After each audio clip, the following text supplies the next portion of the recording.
जय हिंद, वंदे मातरम साथियों। फिर से हम करने वाले हैं मैथ का एक और प्रैक्टिस सेट, जिसका पहला ही सवाल मैंने यहाँ पर रखा है। इस प्रैक्टिस सेट में ये जो आने वाले जितने भी प्रैक्टिस सेट हैं उन सब में हर तरीके का, हर टाइप का सवाल आपको देखने मिलेगा जो कभी ना कभी कहीं ना कहीं पूछा गया है। और ये प्रैक्टिस सेट जो मैंने शुरू किया है ये Uttar Pradesh police constable re exam 2024, UPSI या आरपीएफ कांस्टेबल एसआई के लिए, दोनों के लिए ही बहुत ज्यादा सफिशिएंट और महत्वपूर्ण है। आप अच्छे जानते हो नंबर को बढ़ाने का सिर्फ एकमात्र तरीका होता है और वो होती है प्रैक्टिस। अब प्रैक्टिस आप जिस चैप्टर की करोगे या जिस प्रैक्टिस सेट की करोगे उसमें आपके नंबर ऑटोमेटिकली बढ़ते चले जाएंगे, आपको पता भी नहीं चलेगा। ये एक मेडिसिन की तरह काम करता है। तो इसलिए हर सब्जेक्ट की, चाहे वो हिंदी हो, रीजनिंग हो, मैथ हो या इंग्लिश हो, जीएस हो, कोई भी सब्जेक्ट आपका है तो उसको रिवाइज करता रहना चाहिए। आपको हमेशा आपके नंबर बढ़ते ही रहेंगे। पहला ही सवाल मैंने यहां पर रखा है, देखना क्या कह रहा है। ये कह रहा है कि एक बल्लेबाज की 20 पारियों का औसत 42 है। कितना भैया? 20 पारियों का जो औसत है वो 42 है। यदि अगली पारी में यह बल्लेबाज 84 रन बनाकर आउट हो गया तो इसका नया औसत क्या होगा? उसका नया औसत हमें बताना है। देखो औसत वाला सवाल है, बहुत बढ़िया वाली ट्रिक मैं आपको बताने वाला हूं। बताओ जरा मेरे दोस्त, उसने कितनी पारी खेली है? बोले उसने पारी खेली है 20, और इस 20 पारी में जो उसने एवरेज रन बनाए हैं वो कितने हैं? बोले 42। ठीक, कोई दिक्कत नहीं है। उसने कहा कि उसने अगली पारी और खेली, इसका मतलब है कि इस लड़के ने एक और पारी खेली है, यानी बल्लेबाज ने एक पारी और खेली। तो मैं आपसे पूछना चाह रहा हूं टोटल पारी कितनी? तो आप कहोगे 21 पारी ये खेल चुका है। और जैसे ही इसने 21 पारी खेली है तो इसके रन कितने हो चुके हैं? बोले 84 हो चुके हैं। कितने भाई?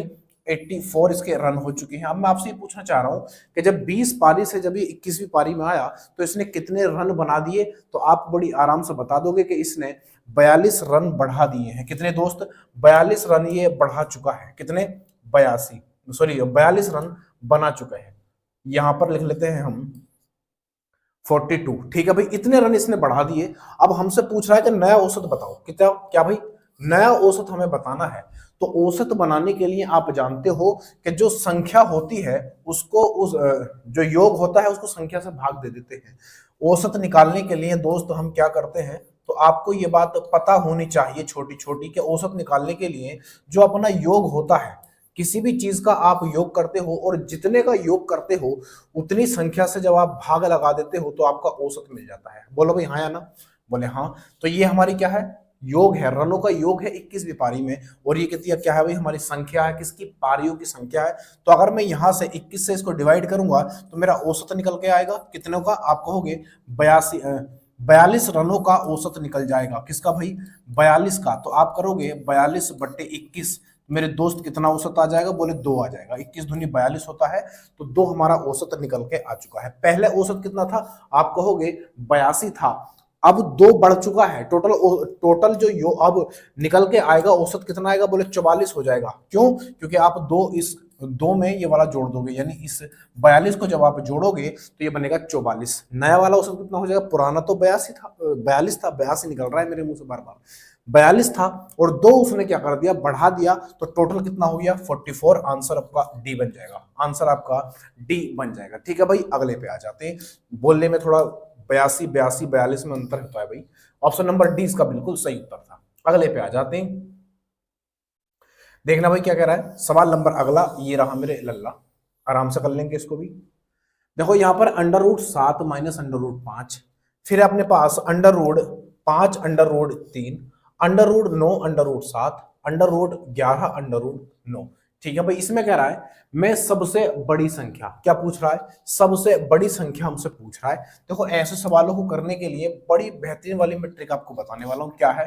पहले आप इसको लिख लो। बोले ठीक है, लिख लेते हैं। ये है अपने पास √7 माइनस √5। कोई दिक्कत बराबर नहीं होनी चाहिए। ठीक है भाई, उसके बाद है √5 और माइनस √3 बराबर, फिर है √9 और माइनस √7 है बराबर, फिर है अपने पास √11 और माइनस में है √9।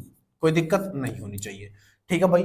अब इस चीज में आप चेक करो कि जब भी आपको अंडर रूट वाले सवाल मिले इस तरीके का और आपसे बड़ी या छोटी संख्या पूछी हो तो आप उनमें अंतर चेक करो, अंतर समान होना चाहिए। देखो यहाँ पर 7 में से 5 जाएगा 2 बचेगा, बोले अंतर 2 है। 5 में से 3 जाएगा, यहाँ पर 2 अंतर आ चुका है। यहाँ पर 9 में से 7 आया, कितना बचा, ये 2 बचेगा। फिर 11 में से 9 निकाला, कितना बचेगा, बोले 2 बच जाएगा। कोई दिक्कत नहीं, अंतर समान है। और जब अंतर समान हो तो उन संख्याओं का योग, यानी जिस संख्या का योग सबसे बड़ा होगा वो संख्या छोटी होगी, और जिस संख्या का योग छोटा होगा वो संख्या बड़ी होगी। जैसे मैं यहां पर लिख देता हूं, नोट डाउन कर लेना। मैं यहां पर लिख रहा हूं, नोट डाउन कर लेना। जिस संख्या का या जिसका योग बड़ा होगा, जिसका योग बड़ा होगा वह संख्या जिस संख्या का योग बड़ा होगा वह संख्या छोटी होगी। ठीक है भाई।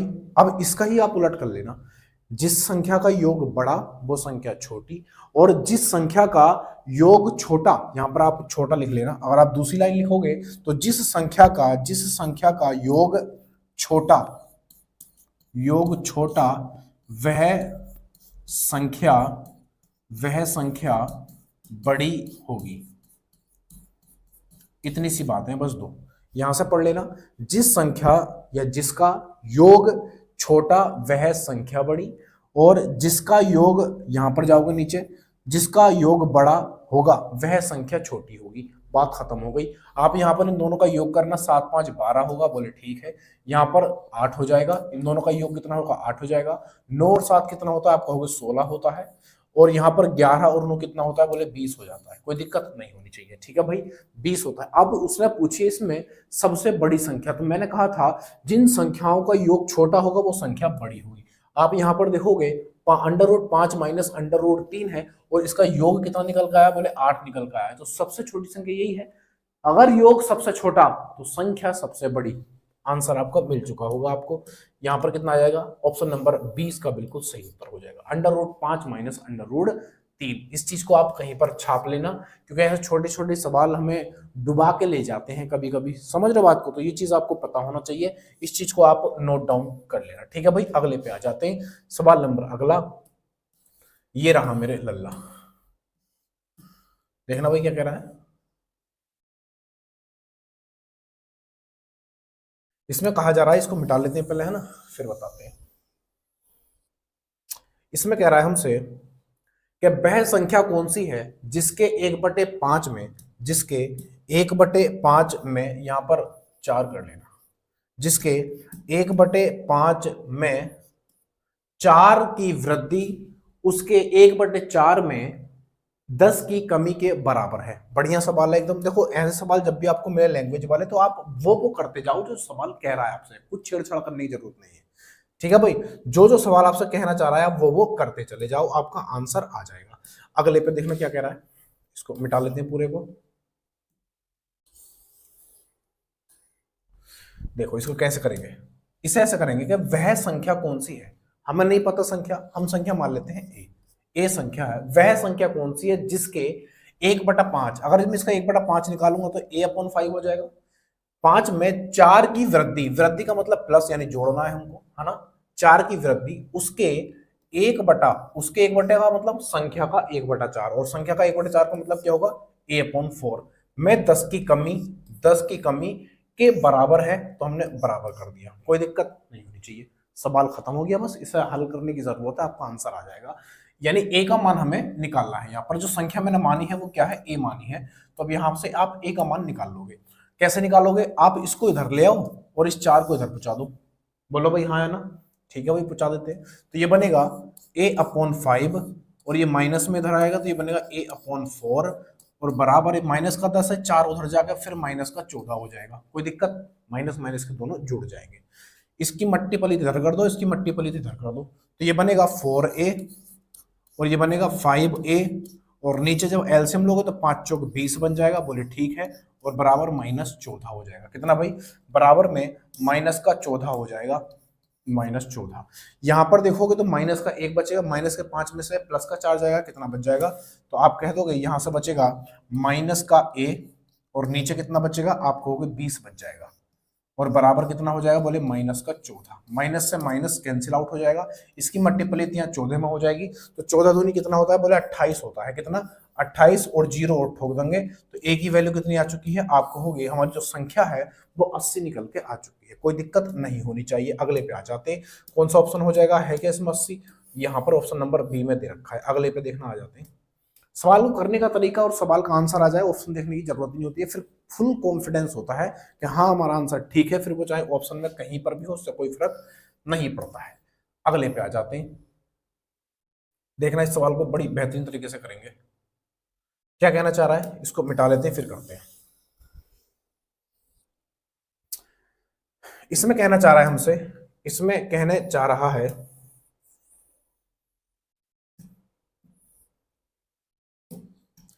कि एक रेलगाड़ी स्टेशन ए पर रुकती है, ठीक है भैया, स्टेशन एक ए है, तो 2/3 यात्री उतर जाते हैं। देखो उतरने का मतलब है कि बस में से निकल गए, सॉरी रेलगाड़ी है ना, तो रेलगाड़ी से निकल गए, निकलने का मतलब होता है माइनस, हमेशा इस चीज को ध्यान रखना, आने का मतलब प्लस, जाने का मतलब माइनस, ठीक है भाई। आए तो वेलकम और गए तो भेड़कम। 2/3 यात्री उतर जाते हैं और 120 यात्री सवार हो जाते हैं। सवार हो जाते हैं मतलब चढ़ जाते हैं। अगले स्टेशन पर आधे यात्री उतर जाते हैं और 300 यात्री सवार हो जाते हैं, ठीक है भाई। अब ट्रेन पर 650 यात्री हूं, यानी ये सब काम तिगड़म होने के बाद अब जो ट्रेन के अंदर यात्री बचे हैं वो कितने हैं, 650। तो बताइए स्टेशन ए पर रोकने से पहले, यानी कि जब स्टेशन ए पर वो रुकी थी तो उससे पहले रेलगाड़ी में सवार यात्री हमसे पूछे जा रहे हैं, यानी स्टार्टिंग में रुकने से पहले रेलगाड़ी में कितने यात्री थे हमसे ये पूछा जा रहा है। देखो हमारे पास जो एक्चुअल नंबर है इस समय जो ट्रेन के अंदर मौजूद है वो कितना है, 650। इस चीज को पकड़ने का प्रयास करो। देखो यहां पर वो कह रहा है कि 2/3 यात्री उतर गए, यानी माइनस, देखो फ्रैक्शन में क्या होता है, जैसे यहाँ पर 2/3 लिखा हुआ है तो टोटल संख्या हमेशा डिनोमिनेटर होती है, यानी हर होता है, 3 है, और 3 में से 2 क्या है, उतर गए हैं। अगर 3 में से 2 उतर गए तो बचे कितने, तो आपको 1/3 बच गए, कोई दिक्कत नहीं होनी चाहिए। यानी जो बचे हुए हैं वो है 1/3, ये बचे हुए हैं इस टाइम मौजूद है ट्रेन के अंदर, क्योंकि 2/3 तो उतर गए, बचे कितने, 1/3, और 120 यात्री सवार हो गए। 120 यात्री क्या हुए, सवार हो गए, तो मैंने इसमें जोड़ दिए, मैंने इस फ्रैक्शन में जोड़ दिए। अगले स्टेशन पर आधे यात्री उतर गए, अगले स्टेशन पर इस टोटल में से आधे यात्री उतर गए तो बचे कितने, यानी आधे यात्री का मतलब क्या है, अगर 1 है पूरा तो आधे उतर गए मतलब 1/2 उतर गए, तो 1/2 ही तो बचे, 1/2 ही तो बचे, यानी कि अब ट्रेन के अंदर कितने हैं, 1/2 यात्री अभी भी मौजूद है। 1/2 ही उतरने वाले नहीं है, बल्कि जो बचे हैं वो वाले हैं। फिर आ कह रहा है 300 यात्री सवार हो जाते हैं। सवार होने का मतलब है कि उसमें 300 यात्री चढ़ जाते हैं, ठीक है भाई, 300 यात्री चढ़ जाते हैं। अब ट्रेन पर 650 यात्री बचे। अब जो ट्रेन है उस पे बचे कितने हैं, बोले 650, 650 बच रहे हैं, यानी ये सब किसके बराबर है, 650 के बराबर है। इधर मौजूद और इधर मौजूद दोनों ही इक्वल है, बराबर है। इसको हल कर लेंगे आंसर आ जाएगा, इसको हल कर लेंगे तो आंसर आ जाएगा, ठीक है भाई, करो हल।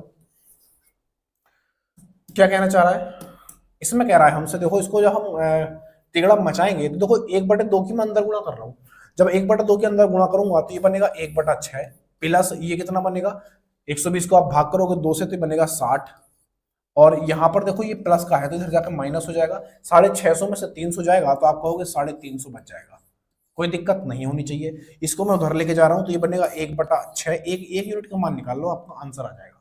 इधर लेके जाऊंगा तो कितना बचेगा भैया, ये बन जाएगा माइनस में जाएगा ना, तो यहाँ पर 290 बच जाएगा, कितना 290 बच जाएगा।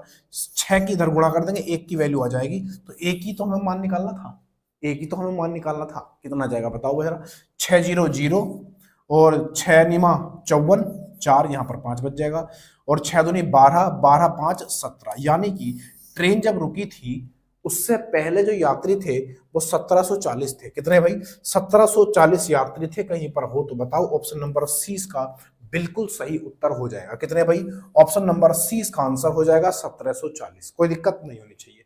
ठीक है भाई, मैं इतनी आराम से करा रहा हूं इस वजह से ताकि आप अच्छे से सवालों को समझ सको। अगर मैं कर रहा होता तो इतनी देर नहीं लगाता, पटक से इसका आंसर मार देता। अगले पे आ जाते हैं, सवाल नंबर अगला ये रहा मेरे लल्ला। वीडियो पसंद आए तो लाइक शेयर सब्सक्राइब करके जरूर जाना। ठीक है भाई, देखना क्या कह रहा है।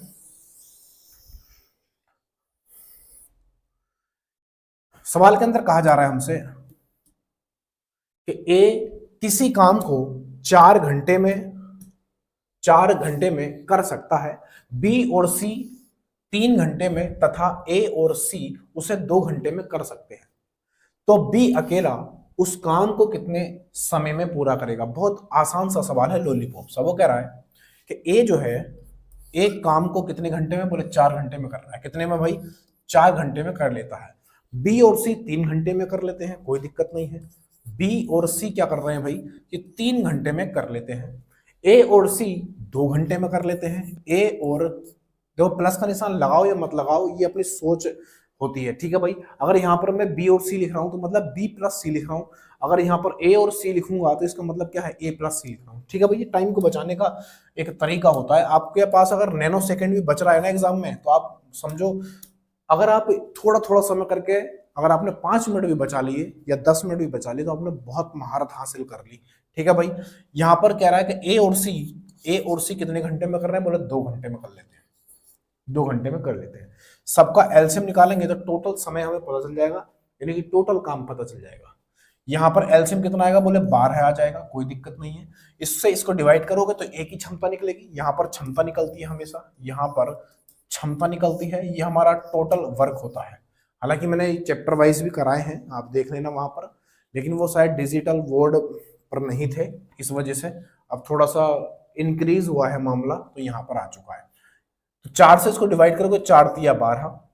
ठीक है भाई, 4 तिया 12, 3 आ जाएगा।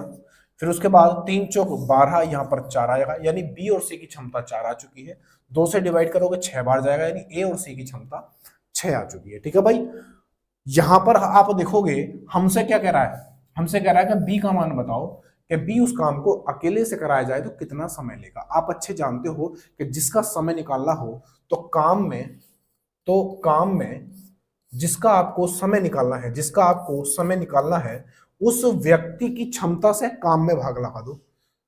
क्षमता से, उस व्यक्ति की क्षमता से काम में भाग लगाओगे तो आपको क्या मिल जाएगा, आपको समय मिल जाएगा। तो उस व्यक्ति का समय मिल जाए। बी का पूछा है तो पहले आपको बी की क्षमता पता होनी चाहिए। आप यहां पर देखो, ए की क्षमता कितनी है, 3 है, जबकि ए और सी की क्षमता कितनी है, 6 है। अगर ए और सी की क्षमता 6 है और ए की क्षमता 3 है, तो सी की क्षमता कितनी हो जाएगी, तो बोले 3 हो जाएगी, कोई दिक्कत नहीं होनी चाहिए। ए की क्षमता आपको पता है, ए की क्षमता यहाँ पर 3 है। हालांकि हमें इससे फायदा नहीं होगा क्योंकि इसका नहीं पूछा, जिसका पूछा है उससे फायदा होगा। तो यहाँ पर सी की क्षमता आप देखो, बी और सी की क्षमता 4 है और खाली अकेले की सी की क्षमता 3 है, तो बी की क्षमता कितनी हो जाएगी, तो बोले 1 हो जाएगी, कोई दिक्कत नहीं होनी चाहिए। अब आप यहाँ पर देखो, बी से हमें ये काम करवाना है। वो कह रहा है बी का समय बताओ कितना होगा। तो बी से अगर हम काम कराएंगे तो 12 में बी से भाग लगा दो, यानी कि बी के क्षमता से भाग लगा दो, आपका समय मिल जाएगा। तो आप यहाँ पर समय निकालने के लिए 12 को जब 1 से भाग करोगे तो कितना आएगा, 12 ही आ जाएगा। कितना भाई, 12, यानी बी इसे कितने समय में कर देगा, बोले 12 घंटे में कर देगा। ऑप्शन नंबर बी इसका बिल्कुल सही उत्तर हो जाएगा। ठीक है भाई, 12 घंटे में कर देगा। बहुत लॉलीपॉप सा सवाल था। अगले पे आ जाते हैं, आंखें मीच के भी आप इसको बना सकते थे। ठीक है भाई, सवाल नंबर अगला ये रहा मेरे लल्ला। क्या कहना चाह रहा है भाई इसमें,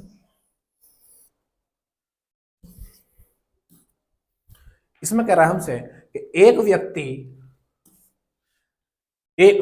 व्यक्ति 25 रुपए में खिलौना खरीद कर 30 रुपए में बेच देता है तो उसका लाभ परसेंट। अरे बड़ा ही हलवा सा सवाल दे दिया, क्या बात हुई, सोते सोते बनाया था क्या।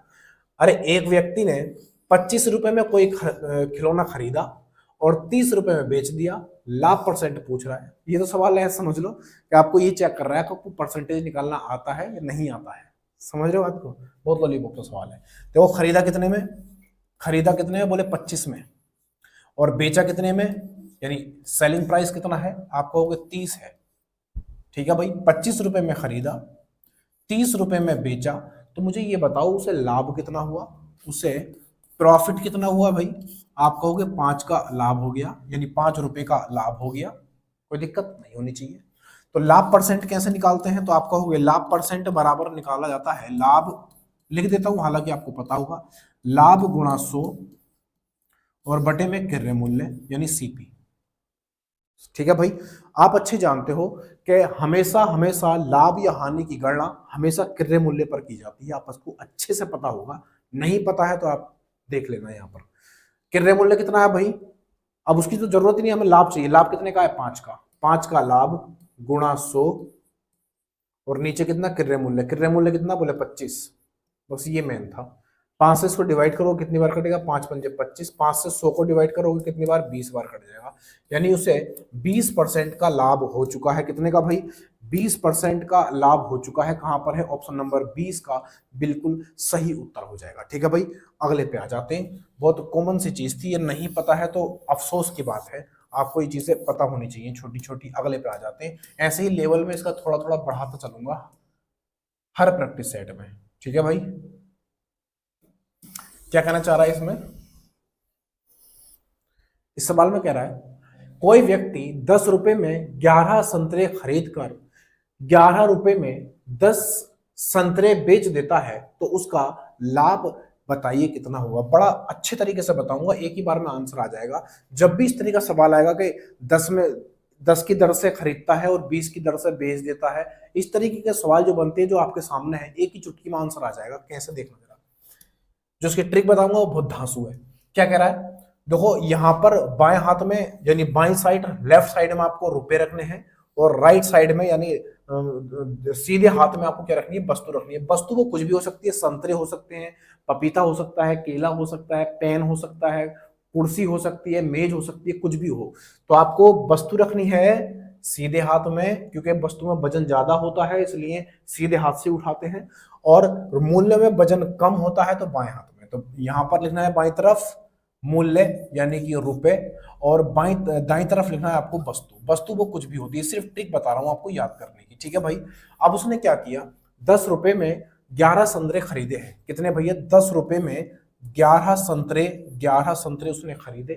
ठीक है भाई, खरीदे यानी कि सीपी कर सकते हो उसको, और इसको मान लेना समीकरण नंबर 1।